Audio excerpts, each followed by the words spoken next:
औज़ुबिल्लाहि मिनश्शैतानिर्रजीम बिस्मिल्लाहिर्रहमानिर्रहीम।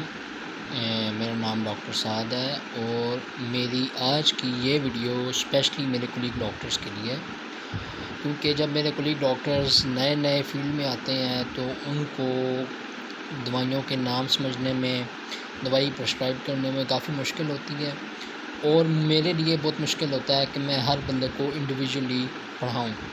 इसलिए मैंने ये एक वीडियो छोटी सी बनाई है जिसमें मैं आप लोगों को कुछ दवाइयों के नाम बताऊंगा, उनके यूजेस बताऊंगा और ये आप अपने पेशेंट्स को प्रिस्क्राइब कर सकेंगे। ये क्लासिफ़िकेशन मैंने ख़ुद तरतीब दी है। इस क्लासिफ़िकेशन का बुनियादी मकसद सिर्फ़ और सिर्फ ये है कि आप लोग जो डॉक्टर साहिबान हैं वो किताबों से हट के क्लासिफ़िकेशन सीखें जो कि बेस्ड अपॉन है कि हमारे पेशेंट्स जो हैं उनको क्या क्या दवाई प्रिस्क्राइब करनी है। तो मैं सबसे पहले पेन किलर से स्टार्ट करूँगा। पेन किलर जिनको हम अपनी ज़बान में एनाल्जेसिक कहते हैं, हम ब्रॉडली स्पीकिंग पेन किलर्स को 3 मेन कैटेगरीज़ में डिवाइड कर सकते हैं। सबसे पहले नारकोटिक एनाल्जेसिक, दूसरे नॉन नारकोटिक एनाल्जेसिक और तीसरे वो दवाइयाँ जो कि पोटेंशियल एनाल्जेसिक हैं और वो मैं आपको बताऊँगा कि वो बेसिकली एनाल्जेसिया प्रोवाइड करने के लिए नहीं बनाई गई, लेकिन हम उनके साथ एनाल्जेसिया पेशेंट को दे सकते हैं। तो मैं सबसे पहले आपकी तवज्जो नारकोटिक एनाल्जेसिक्स की तरफ लेके जाना चाहता हूँ। नारकोटिक एनाल्जेसिक्स में वैसे तो हमारे पास मार्केट में बहुत सारी जो है दवाइयाँ अवेलेबल हैं, लेकिन मशहूर मैं चंद आपको चीज़ें बताऊँगा और इसमें मेरी कोशिश ये होगी कि मैं आपको किसी भी दवाई का कंपनी नेम ना बताऊँ, क्योंकि मेरे किसी भी किस्म के कोई इंटरेस्ट नहीं है। हाँ, कुछ दवाइयों के मैं आपको कंपनी नेम ज़रूर बताऊंगा ताकि आपको दवाई प्रिस्क्राइब करने में कोई प्रॉब्लम ना हो। तो सबसे पहली नारकोटिक एनाल्जेसिक में मशहूर जो दवाई है वो मॉर्फिन है। आपने इसके मुतालिक किताबों में तो बहुत पढ़ा होगा, लेकिन इन एक्चुअल प्रैक्टिस जो है मॉर्फिन मार्केट में विदाउट डॉक्टर की प्रिस्क्रिप्शन के और वो भी स्पेशलाइज्ड डॉक्टर के, मिसाल के तौर पे जो कैंसर का ट्रीटमेंट कर रहे हैं या कोई और इस तरह की स्पेशलाइज्ड फील्ड में है, उनकी प्रिस्क्रिप्शन के बगैर आपको मॉर्फिन अवेलेबल नहीं होती। मैंने अभी तक सिर्फ चंद पेशेंट्स के पास मॉर्फिन ओरल फॉर्म में देखी है। वो टर्मिनली इल पेशेंट थे कैंसर के और उनको मॉर्फिन एडवाइज़ हुई थी और वो भी उनको दूसरे मुल्कों से या मिली थी या पाकिस्तान में मैंने सिर्फ़ 1-2 कंपनी की मॉर्फिन देखी है, मैंने इसके अलावा मॉर्फिन नहीं देखी।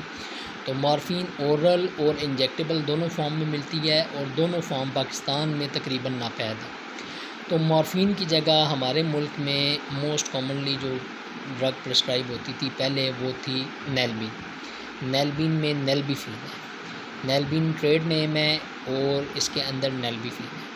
नेल्बिफिन का डॉक्टर साहब जो इम्पॉर्टेंट प्रॉब्लम है वो ये है कि ये ओरल फॉर्म में अवेलेबल नहीं है, ये सिर्फ़ जो है इंजेक्टेबल फॉर्म में अवेलेबल है। इसके इंजेक्शन की डोज़ जो है वो 20 मिलीग्राम इसके इंजेक्शन की डोज़ होती है। 50 मिलीग्राम का भी इंजेक्शन अवेलेबल है। मोस्ट इम्पॉर्टेंट साइड इफ़ेक्ट्स इस इंजेक्शन का ये है कि ये नारकोटिक है, सीवियर कभी कभी ये पेशेंट को डिपेंडेंस कॉज कर देता है। इसके अलावा ये रिस्पिरेटरी डिप्रेशन बहुत ज़्यादा करता है। तो हमारे पास इस तरह की कई एग्जाम्पलें अवेलेबल हैं जिसमें हम पेशेंट को नेल्बिन दिया गया और वो सीवियर रिस्पिरेटरी डिस्ट्रेस में चले गए। तो नेल्बिन का जो एंटीडोट है वो है नैलक्सोन। सॉरी मुझे उसका नाम भूल गया, नैलक्सोन उसका ट्रेड नेम है। तो अगर किसी पेशेंट को नेल्बिन देने के बाद रिस्पिरेटरी डिप्रेशन हो तो आप उसको रिस्पिरेटरी स्टिमुलेंट देते हैं, लेकिन रिस्पिरेटरी स्टिमुलेंट तब तक अपना काम नहीं कर सकता जब तक आप पेशेंट को सपोर्टिव ट्रीटमेंट न दें। तो रिस्पिरेटरी डिप्रेशन के साथ कुछ लोगों को कार्डियक अरेस्ट भी होना शुरू हो जाता है। इसलिए ऐसी सिचुएशन में आपके पास अम्बू बैग और एमरजेंसी ट्रे सारा कुछ मौजूद होना चाहिए।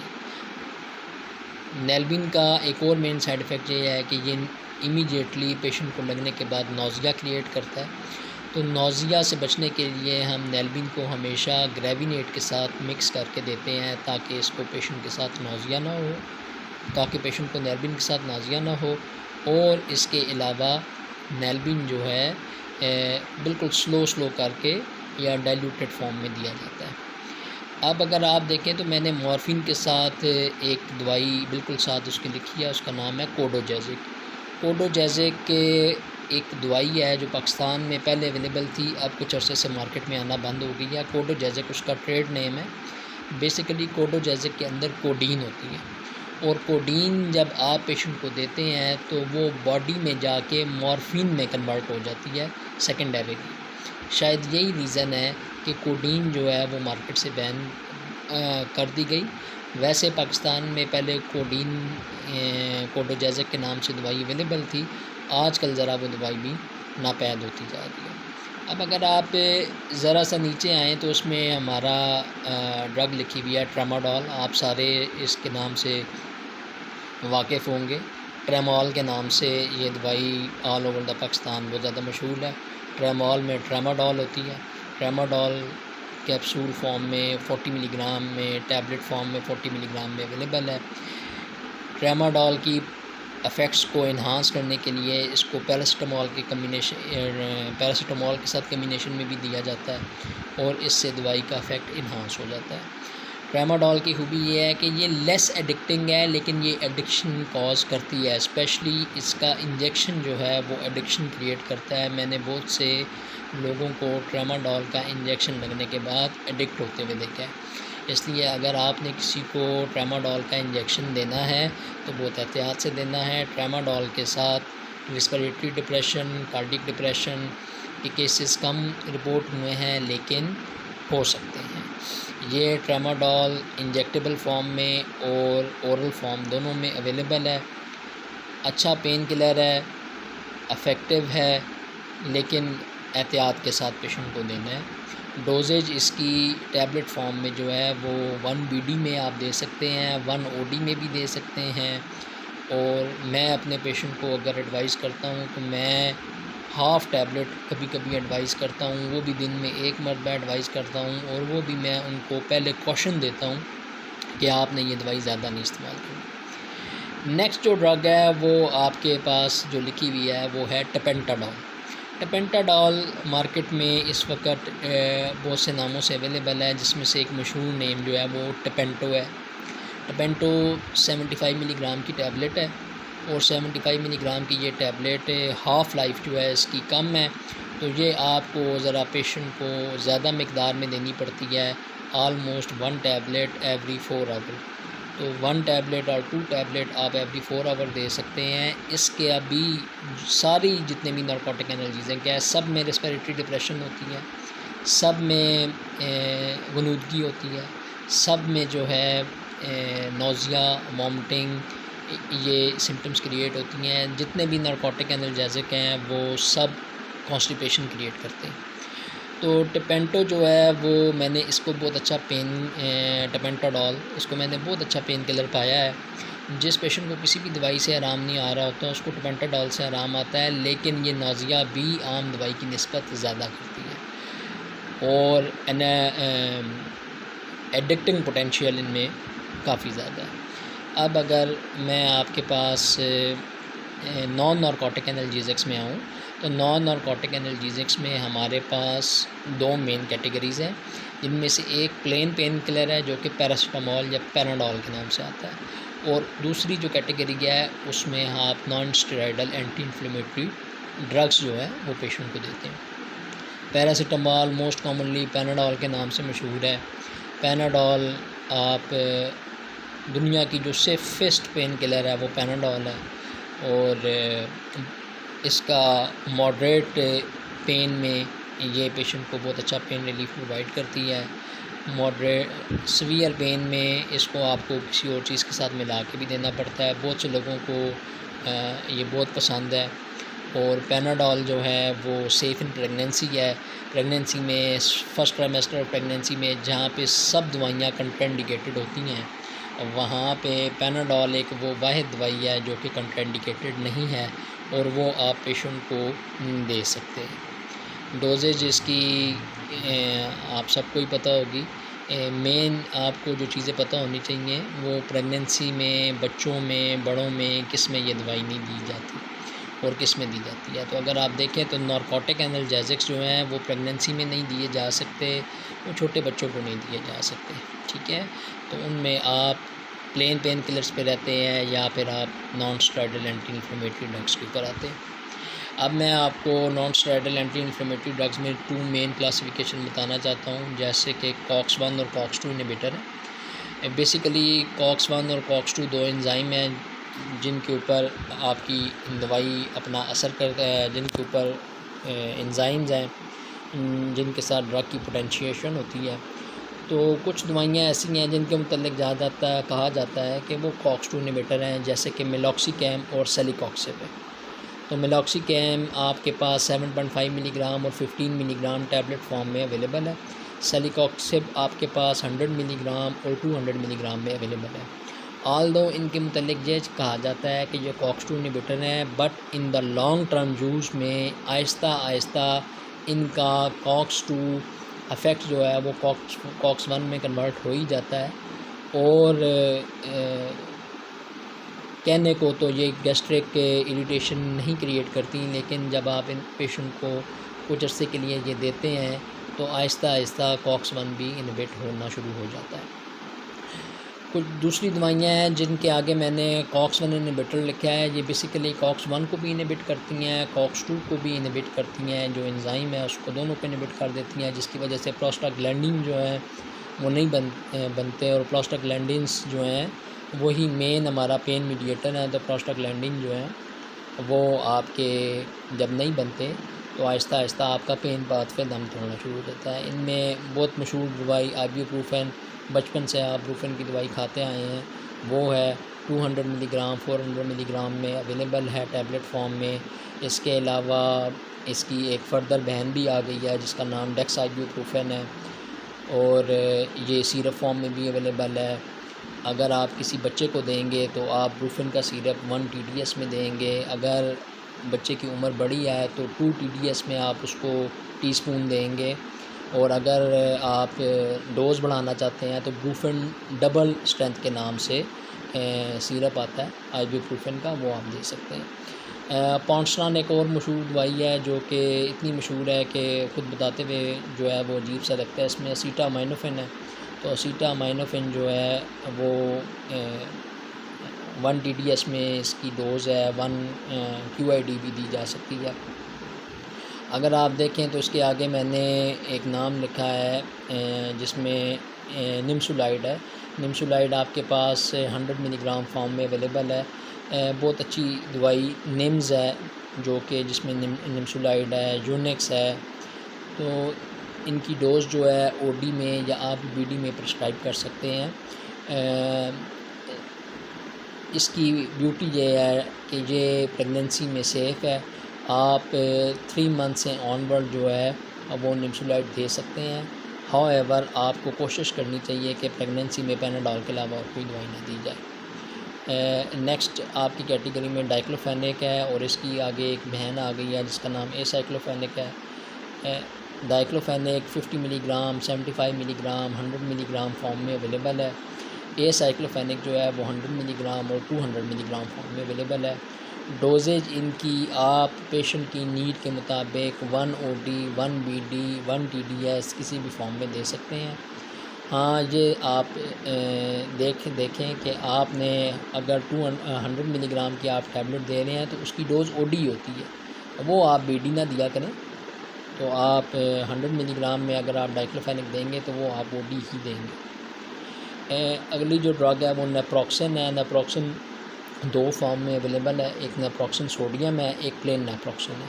तो नेप्रोक्सन सोडियम जो है वो आप हाइपरटेंसिव पेशेंट को नहीं देते, प्लेन नेप्रोक्सन आप हाइपरटेंसिव पेशेंट को दे सकते हैं। नेप्रोक्सन 250 मिलीग्राम और 500 मिलीग्राम फॉर्म में अवेलेबल है। डोजेज इसकी 1 OD और 1 BD है। नेप्रोक्सन के साथ अब एक नया कम्बिनेशन आ गया जिसमें आप पेशेंट को एसोमेप्राजोल उसके अंदर ही अवेलेबल है, तो एसोमेप्रा उसके साथ आपको सेपरेटली एसोमेप्राजोल या कोई भी PPI ऐड करने की ज़रूरत नहीं पड़ती। पायरोक्सिकैम और नॉनॉक्सिकैम ये भी 2 बहन भाई हैं। पैरोक्सिकैम 20 मिलीग्राम फॉर्म में अवेलेबल है। लॉनॉक्सिकैम 4 मिलीग्राम और 8 मिलीग्राम फॉर्म में अवेलेबल है। पैरोक्सिकैम की डोज़ हमेशा ओडी फॉर्म में दी जाती है। अगर पेशेंट को पेन ज़्यादा हो तो बीडी भी दी जा सकती है। पैरोक्सिकैम जो है वो बहुत अच्छा पेन किलर है, लेकिन गैस्ट्राइटिस बहुत काज करता है। इंडोमेथासिन बहुत अच्छी दवाई है, बहुत ज़माने से इस्तेमाल हो रही है। लायोमेटासिन के नाम से इनका इंजेक्शन मार्केट में आया करता था पहले, अब दोबारा मार्केट में लॉन्च हो गया। उसको देने का तरीका ये होता है कि आप 2 इंजेक्शन 1000 ml नॉर्मल सलाइन में डाल के स्लो चला देते हैं। ऑनवर्ड 8 घंटे तक पेशेंट का पेन रिलीव रहता है। इंडोमेथासिन बाहर के मुल्कों में ओरल फॉर्म में मिलती है, पाकिस्तान में नहीं मिलती। तो ये जितनी भी ड्रग्स हैं, ये मैंने अभी आपको इनके नाम बताए हैं, ये सारी जो है इनका मेन जो साइड इफ़ेक्ट है वो ये गैस्ट्राइटिस काज करती है। ये गैस्ट्राइटिस जो है इस वजह से लोग आपको अक्सर कहते हुए नज़र आते हैं कि जी गर्मी हो गई, दवाई बड़ी गर्म दी डॉक्टर ने। वो इसलिए कहते हैं क्योंकि इन दवाइयों को खाने के बाद मैदे में तेज़ाबियत बढ़ जाती है। COX-1 और COX-2 एंजाइम जब इनहिबिट होते हैं तो मैदे में तेज़ाबियत बढ़ती है, जिसकी वजह से पेशेंट को गर्मी सी महसूस होती है और वो जो समझता है कि अंग्रेज़ी दवाई खाने से अंग्रेज़ी दवाई गर्म बड़ी होती है। तो ये कुछ दवाइयाँ थी, इनकी मैंने डोजेज़ आपको बताई हैं। अगली किसी वीडियो में मैं आपको इनके ट्रेड नेम भी बता दूंगा। फ़िलहाल अभी आप इसके ऊपर गुजारा करें। ये एक अच्छा मैंने बनाया है जिसको मैंने लिखा है पोटेंशियल एनाल्जेसिक के पोटेंशियल एनाल्जेसिक कौन से। ये बेसिकली एनाल्जेसिक्स नहीं है, लेकिन हम इनको एज एन एनाल्जेसिया यूज़ करते हैं। जब हम आम पेन किलर एडवाइस करते हैं तो कभी कभी हम साथ में ये वाले पेन किलर भी एडवाइस करते हैं। मिसाल के तौर पे पोटेंशियल एनाल्जेसिक्स में सबसे इम्पॉर्टेंट चीज़ जो है वो स्टीरॉइड। स्टीरॉइड जो है, अगर आप मुझसे बोलें कि स्टीरॉइड जो है वो बेसिकली तो एनाल्जेसिक नहीं है, इसका एनाल्जेसिया में कोई रोल नहीं है, लेकिन फिर भी स्टीरॉइड जो है वो बड़ा पोटेंट एनाल्जेसिक है और पाकिस्तान में आपको पता है ये कितना यूज़ होता है। और इसका बेसिक जो इफ़ेक्ट है वो ये है कि ये इन्फ्लेमेशन जो है वो ख़त्म करता है। इन्फ्लेमेशन की वजह से केमिकल मीडिएटर्स प्रोड्यूस होते हैं और वो नर्व्स को सेंसिटाइज़ करते हैं, इसलिए नर्व्स जो हैं वो हाइपर एक्टिव हो जाती हैं और पेन ज़्यादा फील होता है। तो जब आप किसी पेशेंट को स्टीरॉइड देते हैं तो उस पेशेंट का पेन जो है वो ड्रामेटिकली इम्प्रूव हो जाता है। स्टीरॉइड्स हमारे पास इंजेक्टेबल फॉर्म, ओरल फॉर्म दोनों में अवेलेबल है। पाकिस्तान में बहुत ज़्यादा मिसयूज़ होता है, मैं ज़्यादा इसके ऊपर बोलना नहीं चाहता। इंजेक्टेबल फॉर्म डेक्सामेथासोन जो अलमारूफ डेक्सा के नाम से अवेलेबल है, और डेपोमेड्रॉल इंजेक्शन जो 40 मिलीग्राम और 80 मिलीग्राम के इंजेक्शन फॉर्म में अवेलेबल है। डेपोमेड्रॉल में बेसिकली सोलोमेड्रॉल होता है।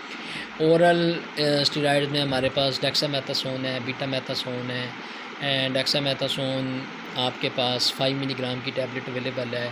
बीटामेथासोन जो है वो आपके पास 1 मिलीग्राम 0.5 मिलीग्राम की टैबलेट अवेलेबल है। कोशिश ये कीजिए कि अगर आपको किसी पेशेंट को स्टीरॉइड प्रिस्क्राइब करनी पड़ जाती है तो कम से कम टाइम के लिए प्रिस्क्राइब करें। पोटेंशियल एनाल्जेसिक्स में दूसरी जो मैंने कैटेगरी क्रिएट की है वो है नर्व स्टेबलाइज़र्स। ये बेसिकली वो ड्रग्स हैं जो कि नर्व को स्टेबलाइज़ करती हैं। ये आप जिस तरह आपको पता है कि केमिकल मीडिएटर्स प्रोड्यूस होते हैं इन्फ्लेमेशन में, वो जाके नर्व एंडिंग्स को स्टिमुलेट करते हैं। तो जो साइंटिफिक नॉलेज है उसने ये भी हमें साइंटिफिक नॉलेज से हमने ये नतीजा अखज़ किया कि अगर हम नर्व को ब्लॉक कर दें या नर्व की सेंसेशन जो है वो रिड्यूस कर दें तो हम बहुत आराम से जो है वो पेन को कंट्रोल कर सकते हैं। तो इनकी मार्केट में बहुत सारी फॉर्म्स अवेलेबल हैं। मैं आपको सिर्फ चंद एक बता रहा हूँ जिनमें सबसे ऊपर मैंने आप नाम लिखा है। गैबालिन है, प्री गैबालिन है, लेकोसामाइड के नाम से ड्रग मार्केट में अवेलेबल है। इसके अलावा अगर आप देखें तो कार्बामेज़ेपिन है और एपीवॉल। ये वो दवाइयाँ हैं जो कि बेसिकली पेन किलर्स नहीं हैं, लेकिन आप इनको दवाइयों के साथ देते हैं। मिसाल के तौर पे कार्बामेज़ेपिन और एपीवॉल जो है ट्राइजेमिनल न्यूरल्जिया में बहुत ज़्यादा लिया जाता है। इसी तरीके से गैबालिन, प्री गैबालिन और लेकोसामाइड जो है वो आप शैटिका के पेशेंट्स में देते हैं। गैबालिन जो है वो मुख्तलिफ़ स्ट्रेंथ्स में अवेलेबल है, 75, 50, 100, 150 ये है। इसी तरीके से प्रीगैबलिन है तो वो 25 मिलीग्राम से फिर 50 मिलीग्राम, 75, 100 मिलीग्राम, 150 मिलीग्राम फॉर्म में अवेलेबल है। जितनी भी ये ड्रग हैं जो कि नर्व स्टेबलाइज़र्स हैं, इनका मेन एक साइड इफ़ेक्ट सोमनोलेंस है। वो नुदगी क्रिएट करती हैं, नौज़िया थोड़ा सा क्रिएट करती हैं, और ये जो चक्कर आना, ये इनके साथ प्रॉब्लम है। तो इनको कम्बैट करने के लिए इन्होंने लेकोसामाइड मार्केट में इंट्रोड्यूस किया है। लेकोसामाइड जो है वो लेस आपका सिडेशन क्रिएट करती है। सिडेशन ही इन दवाइयों के अंदर मेन साइड इफ़ेक्ट है, जिसकी वजह से ये पेशेंट को कम दी जाती है। आप हर जगह के ऊपर हर पेशेंट को ये दवाई प्रिस्क्राइब नहीं कर सकते। मिसाल के तौर पे अगर किसी पेशेंट को कंधे में दर्द है, किसी पेशेंट को शोल्डर पेन है या नेक पेन है, तो आप उसको गैबलिन प्रीगैबलिन देने का कोई फ़ायदा नहीं होगा। लेकिन अगर एक पेशेंट को ऐसा पेन है जो कि आप समझते हैं कि नर्व से ओरिजिनेट कर रहा है, मिसाल के तौर पे उसको ट्राइजेमिनल न्यूरल्जिया है, उसको रेडिकुलर पेन है, रेडिकुलोपैथी है, तो ऐसी सूरत में आप नर्व स्टेबलाइज़र बीच में ऐड करते हैं। लेकिन ये आप याद रखें कि अगर आप किसी पेशेंट को नर्व स्टेबलाइज़र्स जो हैं वो अकेले देंगे तो शायद प्रॉबेबली आपको वो वाला इफ़ेक्ट ना मिले जो कि इसको पेन किलर के साथ देने में होता है। तीसरी कैटेगरी मैंने बनाई है एंटी डिप्रेसेंट्स की। एंटी डिप्रेसेंट्स आपके पेशेंट जो पेन में होते हैं, अक्सर उनको ना डिप्रेशन साथ हो जाता है और डिप्रेशन की वजह से उनका अफेक्ट पोटेंशिएट हो जाता है। तो हम बीच में कुछ एंटी डिप्रेसेंट कभी कभी ऐड कर देते हैं। वो पेशेंट की जनरल कंडीशन को भी बेहतर करते हैं, इसके अलावा उनका पेन किलिंग पोटेंशिएटिंग इफेक्ट भी हो जाता है। डोथिपीन एक दवाई है जो कि प्रोथाइडीन के नाम से आती है, 75 मिलीग्राम की टैबलेट है, काफ़ी इस्तेमाल होती रही है। जब से नर्व स्टेबलाइज़र आई हैं ज़रा एंटी डिप्रेसेंट्स का रोल कम हो गया है। और जिस तरह से एंटी डिप्रेसेंट है, जिस तरह फ्लॉक्सीटीन है या ट्रिप्टानॉल है, ये भी हम पेशेंट्स को देते हैं। लेकिन ये आप याद रखें कि अगर एक पेशेंट को पेन हो और आप उसको सिंपली एंटी डिप्रेसेंट सिर्फ दे दें ये समझ के कि इसका डिप्रेशन ठीक होगा तो उसका पेन भी ख़त्म हो जाएगा, तो वो पेशेंट शायद आपके पास फिर दोबारा ना आए। आपने ये बात हमेशा याद रखनी है कि प्राइमरी सिम्टम अगर आप वाकई इतने श्योर हैं कि ये पेन जो है ये इसको डिप्रेशन की वजह से हो रहा है, तो फिर तो आप उसके साथ एंटी डिप्रेशन खाली दे सकते हैं। मेरा आपको मशवरा ये है कि ये जो पोटेंशियल एनाल्जेसिक्स हैं इनको आप अपनी क्लिनिकल प्रैक्टिस में फ़ौरन ना शामिल करें। आप इनको अपनी अफेक्ट्स के साथ अपने क्लिनिकल एक्सपीरियंस के साथ जैसे जैसे आप पेशेंट्स को देंगे आप देखते जाएंगे। मेरी आपसे फ़र्दर रिक्वेस्ट ये है कि आप जो भी दवाई देते हैं किसी पेशेंट को, वो आप अगर देने से पहले ख़ुसूसन पेन किलर वगैरह अगर ख़ुद खा के टेस्ट कर ले, ज़ाहिर है बंदे को ज़िंदगी में ज़रूरत तो पड़ती रहती है, तो आपको बहुत अच्छा उससे आराम पता लग जाता है कि इसका कितना पोटेंशियल इफ़ेक्ट है। नंबर 2 बात ये कि आप पेशेंट से फ़ीडबैक ज़रूर लिया करें कि पेशेंट आपका किस दवाई से मुतमईन हुआ है। जब आपका पेशेंट किसी दवाई से मुतमईन होना शुरू हो जाता है तो उसका मतलब है वो दवाई अच्छी है, आप दें, आप उसको बाकी भी पेशेंट्स को दें। अगर आपके पेशेंट आपकी दवाई से मुतमईन नहीं हो रहे तो उसका मतलब है कि या आपका 2 ही मतलब हो सकते हैं कि या तो आपका डायग्नोसिस ठीक नहीं है या आपकी दवाई ठीक नहीं है।